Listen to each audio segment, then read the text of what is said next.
салом бинандагони гиромӣ, таҳолати Тоҷикистону ҷаҳон аст. Дар барномаи ахбори озодӣ имрӯз 14 феврал атрофи ин мавзӯъҳо суҳбат хоҳем кард. раиси оҷонсии умур эътироф мекунад, ки рақами ночизи бекорӣ дар Тоҷикистон ба воқеият наздик нест. мардума бисёр ҷалб мекунем, неки дар асл дар ҳисобот мумкин кам нишон буда. Бо масъала чие? Масъала аяндоз гирифтан. аз маҳбас ба табобатгоҳ додгоҳ ба собиқ президенти Қирғизистон Алмусбек Отамбоев иҷоза дод, ки ба Испания сафар намояд. вақте ишқ ба дил роҳ меёбад ва ё қиссаи хонадоршавиву рӯзгори ду ҳамқисмат дар ноҳияи Файзобод. Занак яхе ҷоша хато мекунад, занак яхе боф, занак яхе чукун ёдаш медиҳам. мақомоти тоҷик мегӯянд, соли гузашта шумораи бекорон дар Тоҷикистон қариб 2% коҳиш ёфтааст. ба ҳисоби оҷонсии умур феълан дар кишвар беш аз 53 000 шахсони бекор сабт шудааст, ки ҳамагӣ 2% қувваи кориро ташкил медиҳад. аммо шубҳаву гумонҳо ба ин омори мақомот зиёд аст. аз ҷумла Бонки ҷаҳонӣ шумораи бекоронро 5 баробар зиёдтар аз омори мақомот гуфтааст. чуну чарои мавзӯъ дар гузориши Муллораҷаб Юсуфӣ ва Нигораи Фазлиддин. یکی از مردکاربازارهای دوشنبه مشکل بیکاری را شاید از همه بیشتر این شخصان احساس می‌کنند. بیشتر مردکاران جای کار انیق ندارند. صبح با امید به اینجا می‌آیند تا کسی آنها را کار فرماید و مزدشان دهد. زندگی نمیره برای کارش نمیره، بعد مجبور بشیم که شباش بزنیم. نشان دهنده‌های اموری مقامات میگویند که سال گذشته شماره بیکاران در کشور قریب 2% کم شده، فعلا 53 000 شخصی بیشغل ثبت شده است. خبرنگاران در این نشست موضوع را به بحث کشیدند. سوال اساسی این بود که با بودن مردکاران و مهاجران زیاد چگونه شماره بیکاران اینقدر کم است. با کار تامین کردن مردم هست، کارهای غیر رسمی هست، کارهای موسمی هست. ممکن در کارهای موسمی ما مردم بسیار جلب میکنیم، نگه در اصل در حسابات ممکن کم نشون بده. با مسئله چیه؟ مسئله аяндоз گرفتن. خلاصه حرف مقامات این بود که تنها شخصان بیکار حساب می شوند که به مقامات مراجعت کرده در روی خط بیکاران ثبت شدند. از روی قانون به شخصان بیکار باید از 400 تا 600 سامانه کمک پولی رسانده شود. پرسش ما در این مردکار بازار نشان داد که یگان نفر اینها در روی خط بیکاران ثبت نشدند. فایده‌اش در چه؟ ما با خرید کمک پولی میتونن؟ نمیتونن، اما شیطانیزه نیست. در کی میتونن رسون بگیم؟ نمیتونن. در کجا میتونن؟ در کجا ایگه؟ امور مقامات درباره تعداد بیکاران در کشور پیشتر نیز بحث‌های را به میان آورده بود. از جمله سال 2020 مقامات گفته بودند همگی 2 از 1% قوه کاری در کشور همچون بیکار ثبت شده است. اما بانک جهانی آن وقت شماره بیکاران را 5 برابر بیشتر از آمار مقامات تاجیک نشان داده بود. برای این مردکاران مهم نیست که نامشان در روی خط شخصان بیکار ثبت شده است یا نه. از کمک پولی دولت هم امید چندانی ندارند. در این هوای سرد منتظر کارفرمایند تا بیگاه دست خالی به خانه باز نگردند. ملارجب یوسفی، نگاره فضل‌الدین، آزادی، دوشنبه. мавзӯи шуғлро идома медиҳем. дар як соли гузашта дар Тоҷикистон зиёда аз 28 000 соҳибкори инфиродӣ фаъолияти худро қатъ карданд.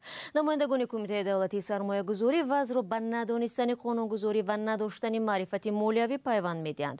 соҳибкорон дар навбати худ тафтишҳои паёпай, ҷаримаҳои ҳангуфт ва даромади камро аз монеи кори худ медонанд. Барод Юсуфӣ ва Сарвинози Рӯҳулло мавзӯъро идома медиҳанд. дар соли гузашта садҳо соҳибкори инфиродӣ фаъолияти худро қатъ карданд. Саъдӣ Қодирзода, раиси Кумитаи сармоягузорӣ ва идораи амволи давлатӣ дар нишасти хабарии ин ниҳод гуфт, дар соли 2022 нисбат ба як соли пеш 779 соҳибкори инфиродӣ бештар ба фаъолияти худ хотима доданд. вақти ба қайд мегиранд корхонашона, як кора сар мекунанд, рӯ ба муфлисшавӣ мезананд. барое ки пешакӣ на эҳтиёҷоти бозора, на нақдгузории бозора, на шагҳои минбаъда, қадамҳои минбаъдаи шумро, хавфҳои бозориро ино байнобат намегиранд. аммо раиси Кумитаи сармоягузорӣ омори соҳибкороне ки танҳо дар соли 2022 тарки корашон карданд эълон накард. масъулини ин кумита мегӯянд, то имрӯз бештар аз 28 000 соҳибкори инфиродӣ кори худро қатъ карданд. таъсиси субъектҳои соҳибкорӣ низ дар соли 2022 камтар будааст.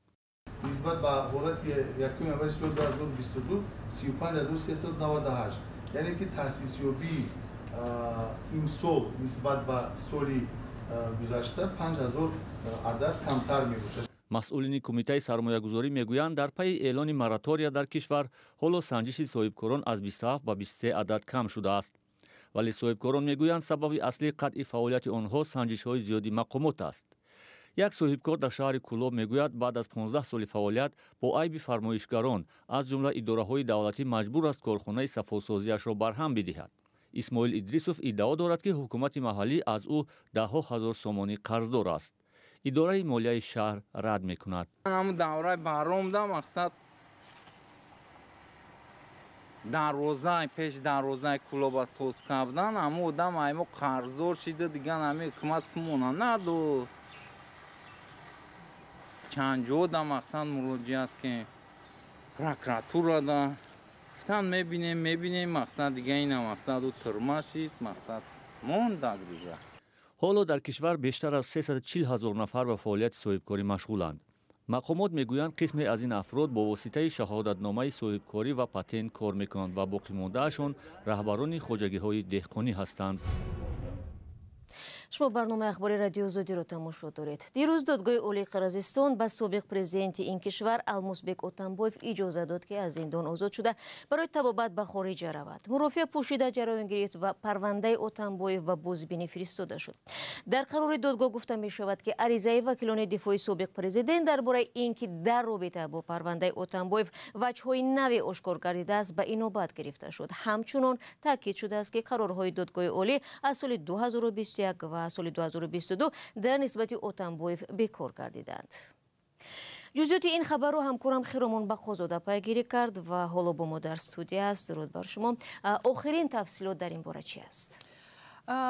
Алмузбек Отамбоев тахминан 2 соат пеш ба озодӣ баромад шаҳло. ӯ ки солҳои 2011 то 2017 раиси ҷумҳурии Қирғизистон буд. дар суҳбат бо журналистон гуфт ки ба муолиҷа ниёз дорад ва бо даъвати нахуствазири Испания ба ин кишвар меравад. ӯ гуфт ҳатман бармегардад. Отамбоеви 66 сола гуфт ки парвандаи ӯ сохтакорӣ шудааст. бисёриҳо мехостанд ки ман ҳеҷ гоҳ аз зиндон берун нашавам. медонед ҳукми додгоҳи олӣ дирӯз соати 5 содир шуда буд ва ин 24 соате ки ман ҳанӯз ҳам дар зиндон будам, ин муҳлати иловагии зиндон аст. шояд барои касе ин аҳамият надошта бошад, вале медонед ин зиндон аст. моҷарои атрофи Отамбоев аз он ҷо шурӯъ шуд ки соли 2019 замони раисаҷумҳурии Сооронбой Ҷейнбеков нисбати ӯ парванда боз шуд. ӯ беш аз 10 нафари дигарро дар он гунаҳгор карданд ки барои ғайриқонунӣ аз зиндон озод шудани Азиз Батукаев, як раҳбари олами ҷиноӣ, мусоидат карданд. парвандаи дигар замоне боз шуд ки Отамбоев талаби муфаттишонро барои ҳозир шудан ба бозпурсӣ нодида гирифт ва вақте моҳи августи соли 2019 барои боздошташ омаданд, ӯ тарафдоронаш давоми чанд рӯз муқовимат нишон доданд. он замон як ходими ҳифзи ҳуқуқ куштаву тахминан 180 кас маҷрӯҳ шуд. Отамбоевро соли 2020 ба 11 соли зиндон маҳкум карданд. вале чӣ шуд ки ҳоло ин ҳукми ӯ ҳам бекор ва ҳам мақомаш бозбинӣ мешавад?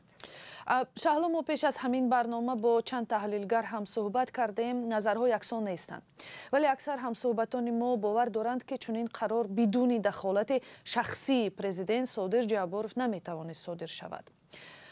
Мерҳат Шарифҷон, таҳлилгари масоили Осиёи марказӣ дар радиои Озодӣ ва Парвиз Муллоҷонов, сиёсатшиноси тоҷик мегӯянд, эҳтимолан ин қарор бо дахолат ва ё таҳти таъсири Кремлин сурат гирифта бошад, чун Отамбоев бо Путин ҳамеша равобити хуб дошт ва ба қавли Муллоҷонов дар давраи Отамбоев пойгоҳи Манас барҳам хурду Қирғизистон узви Евразис шуд.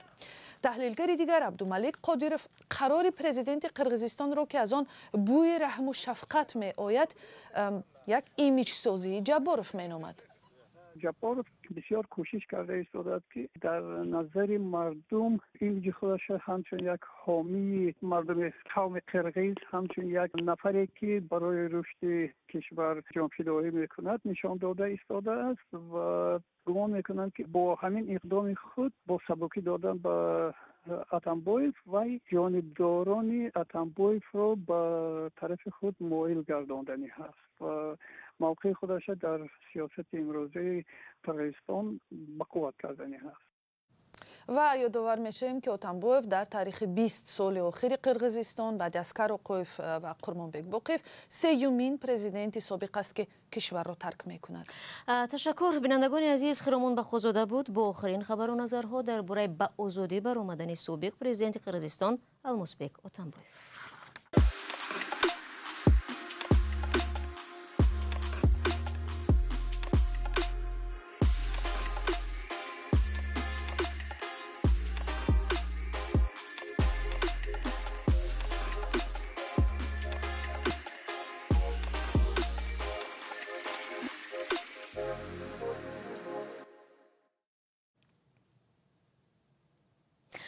дар урфият мегӯянд ишқ зиндагиро рангин, дардҳоро зудода ва мушкилотро нонамоён мекунад. ҳамин гуна эҳсосро ду қаҳрамони гузориши навбатии мо солиёни зиёд мунтазир буданд. зоҳиран сабр ҳам меваи ширини худро доду ду қалберо ки ҳамтақдир буданд бо ҳам пайваст. ҳамкорам Нигораи Фазлиддин дар рӯзи ошиқон ки 14 феврал дар ҷаҳон таҷлил карда мешавад, достони зебои ба ҳам омадани ду сокини ноҳияи Файзободро нақл мекунад. замоне чунин нигоҳи ошиқонаро Саидалӣ ҳатто орзу намекард.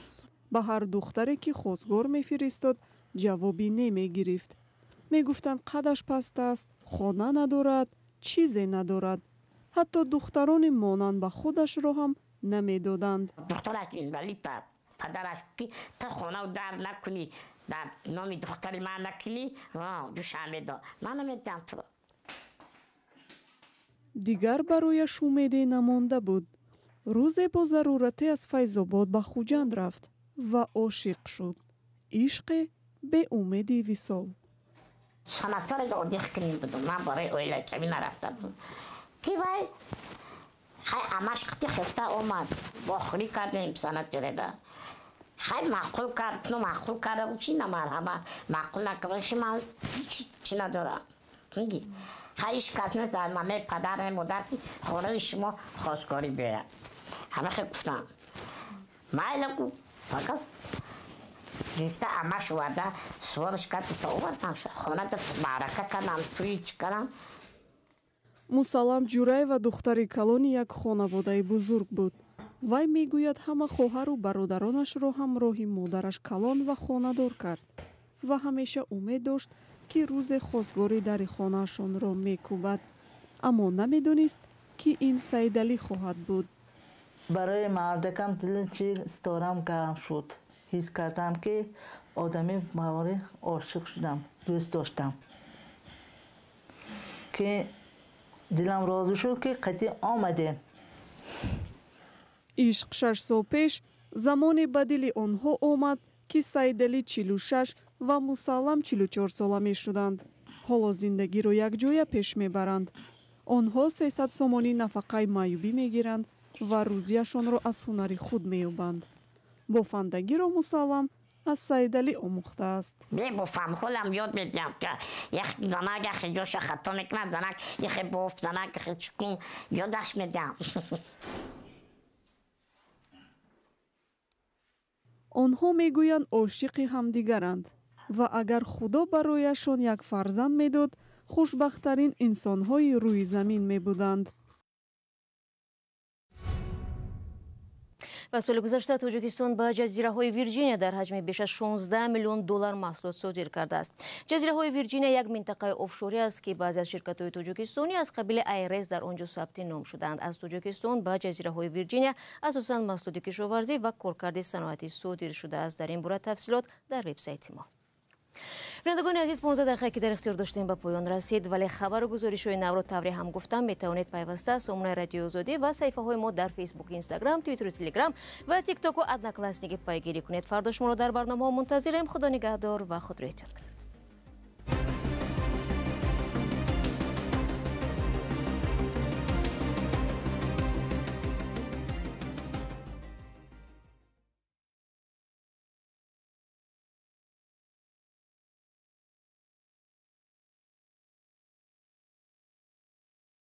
your liberty.